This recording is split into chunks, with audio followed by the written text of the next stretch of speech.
Hello, what's up everybody? This is me, Cipher Pal. Welcome to the second episode of my cryptography series. In this series, we explore the concepts of cryptography from the very basics to advanced levels.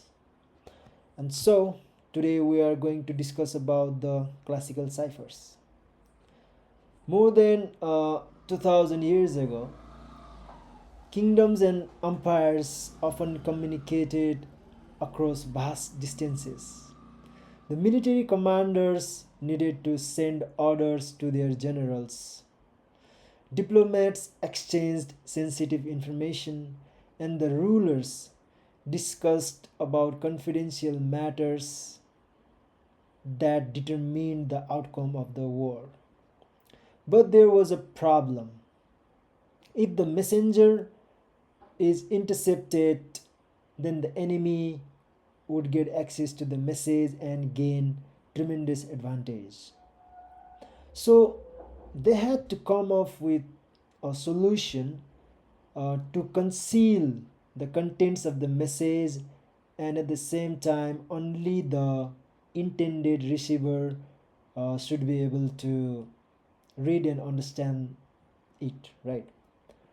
So the early cryptographers devised some clever techniques to transform the messages into seemingly unreadable and incomprehensible form of text, and we call these techniques as classical ciphers. So the earliest uh, known use of classical cipher is during the time of Julius Caesar in the Roman regime, and the cipher is called the Caesar Cipher, and this was reported by the Roman historian called Suetonius. And it is believed that Julius Caesar used this cipher to securely uh, perform military communications. So let's take a look into this Caesar cipher and understand its working mechanism. So this is a kind of a substitution cipher where the letters of the plain text is substituted by some another letter. And the rule is every letters of the plain text is shifted by fixed number of positions. For example, in the encryption phase, the letters is shifted by 3 positions to the right, and it becomes D. Here the A becomes D, T becomes W, and so on. And in the decryption phase, we do the exact inverse, which is we perform the left shift by the same number of positions and finally recover the original plain text. So if you try to model this Caesar cipher into the standard form, then the encryption algorithm is the shift operation, and the secret key is the number of shift that we perform in the encryption algorithm. And if we look here, the key space is very limited. For example, let's consider for the English language we have like 26 alphabets, and we could do only 25 shift operations, which means it is super easy to break. And since decryption includes shifting the letters to the left, anyone can try all the possible shifts until the message makes sense.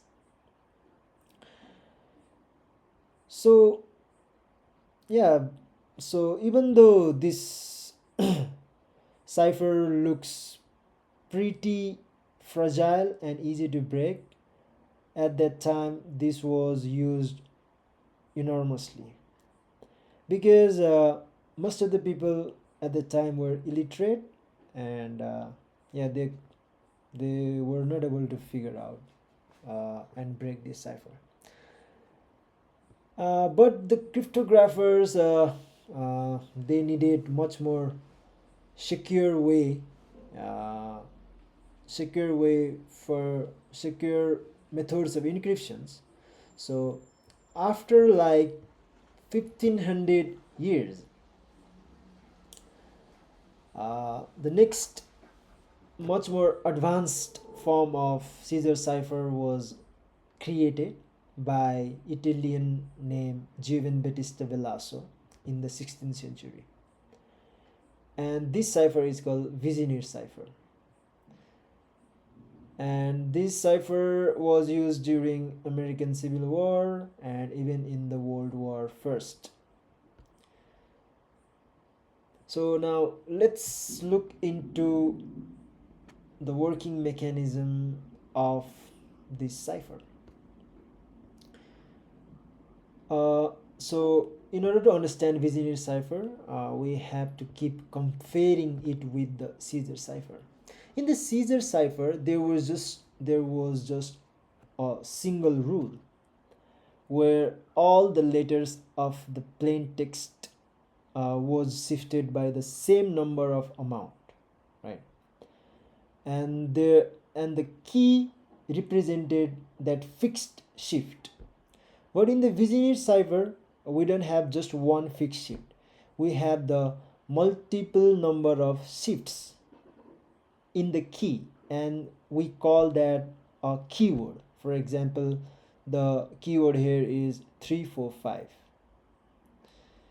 and the key length is 3. It means the first letter would be shifted by 3 positions, and the second letter would be shifted by 4 positions, and similarly third letter by 5 positions. And we keep repeating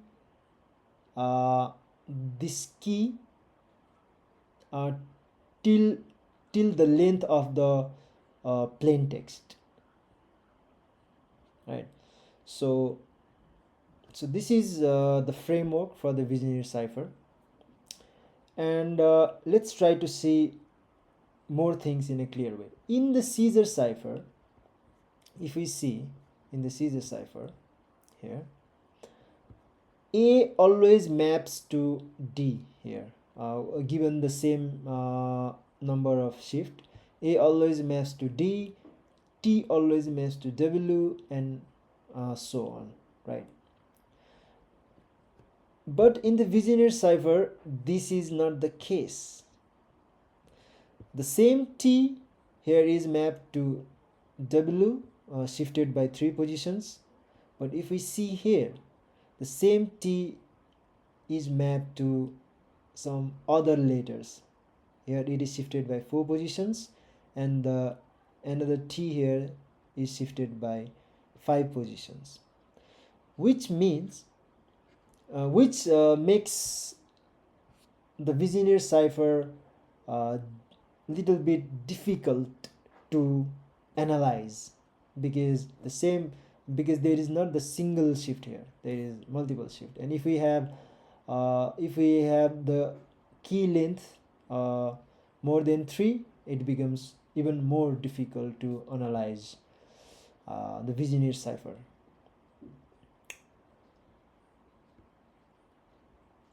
And seemingly this seems hard for the Vigenère cipher to be broken, but sadly that is not the case, because here we have one fundamental flaw in this cipher.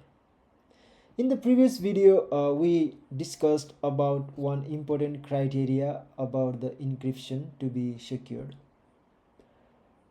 and that was the cipher text should not reveal even a bit of information about the plain text, and the cipher text should not have any kind of pattern in it. It should be purely random, right? That was the criteria. But if we see here, right, the ciphertext is not random. We see the pattern, right? We see the same group of ciphertext being occurred multiple times. And this is in fact by the mechanism of the Vigenère cipher itself, because let's say here if you see this group of letters in the plain text is being applied by this keyword, and we get this corresponding ciphertext group of letters, right? And similarly here the same group of letters in the plain text is applied by the same keyword, and we get the same output, right? It means here we have the perfect alignment, and in this case, and this pattern leaks the information about the length of the key, because in order to be perfectly aligned, in order for the keyword to be perfectly aligned with the same group of letters in the plain text, it has to the keyword has to traverse the multiples of its length. For example, here if we see after this occurrence here, the keyword has traversed 1 2 3 4 5. It means 5 3s are 15 positions, and eventually landed on the same group of letters here, right? It means if we can calculate the distance, distance between the occurrence of the same group of letters in the ciphertext, we can deterministically not just predict but find the key length, because the distance would be multiples of the key length, which means the distance has the factors. Those factors could be the key length. So the distance here is 15, which means 5 and 3 could be the key length. And here we analyzed one group of letters. Similarly, in practical scenario, the real length of the message would not be just this much. It could be like a page, right?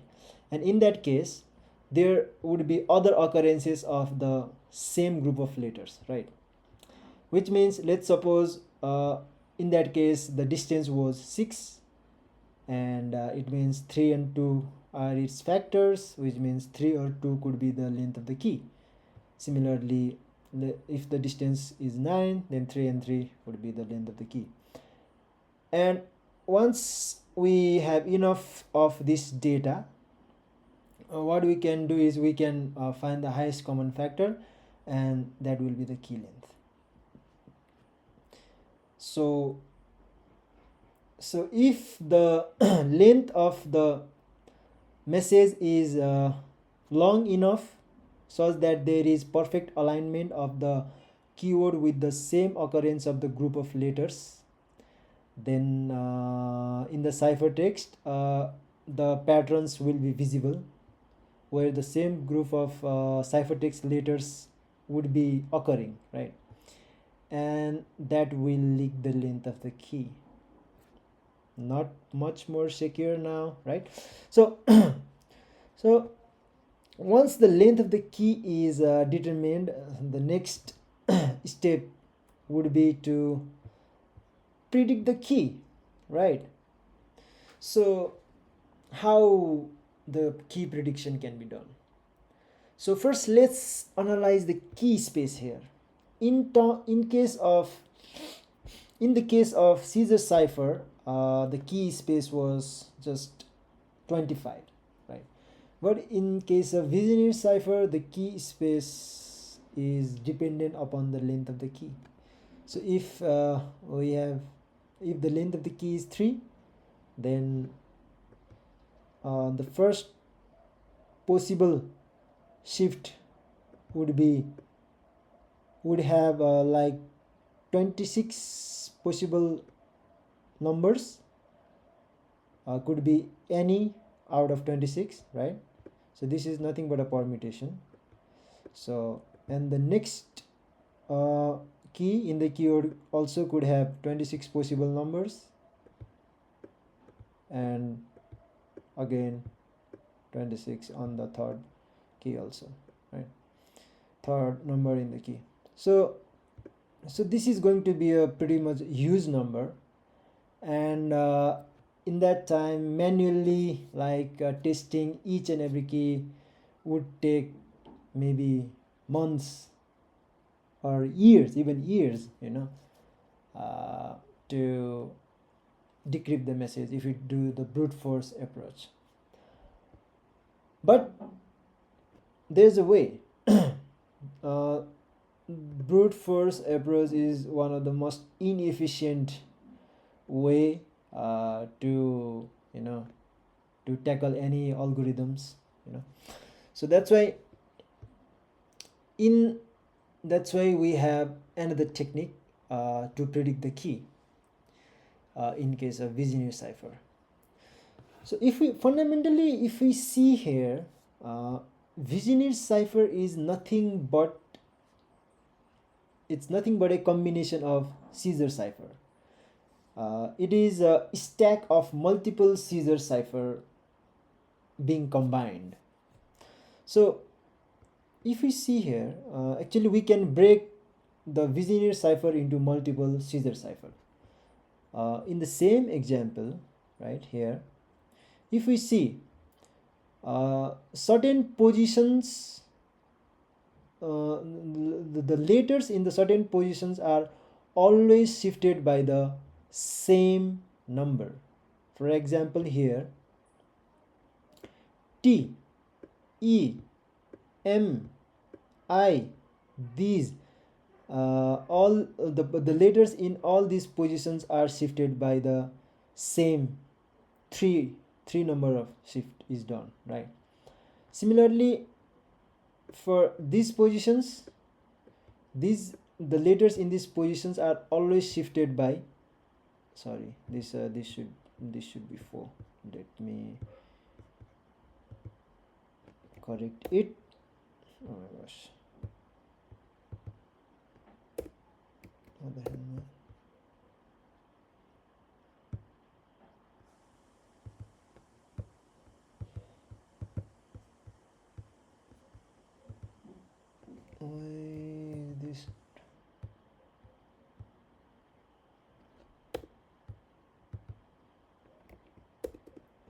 This should be 4, by the way, but what happened? I don't know how to use this thing properly, that's why.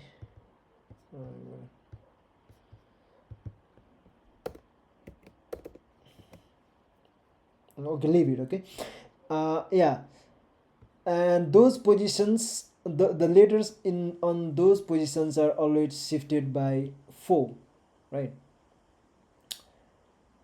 And yeah, and finally we get, this is just a Caesar cipher, right? And this is also just a Caesar cipher. And from this, using some heuristics from the language, one can predict the key successfully. For example, in the English language, we can do something called frequency analysis, and this is some kind of statistical data. For example, the most frequently occurring letter in the English language is E, right? It means if we can find the most frequently occurring letters in the ciphertext, and we can map that with the most frequently occurring letters in the English language. For example, let's say E is mapped to D, right? So this way one can predict the key by finding the number of shifts between these two, and we could predict the first key until and unless the message makes sense, right? Similarly, we could predict the second key based on the same information. we could find the second most reoccurring letters in the ciphertext, and we could map that with the second most reoccurring letter in the English language. And using and performing this frequency analysis, one could predict the key successfully. Okay, I think that's all about the classical ciphers for today. And we found that classical ciphers are not that secure because they have the fundamental flaw in itself, in its mechanism itself, that it leaked some kind of pattern over there. But having said that, we cannot disagree with the fact that these ciphers are actually the fundamental basis for the modern cryptography, because the idea is the same. The concept involved here are very much helpful in devising the encryption algorithm. So we'll talk about that in the next video. We'll see how the cipher works by referencing these classical ciphers, and we'll see that in the next video. So the next video is going to be mostly about the concept called permutation and modes of operation.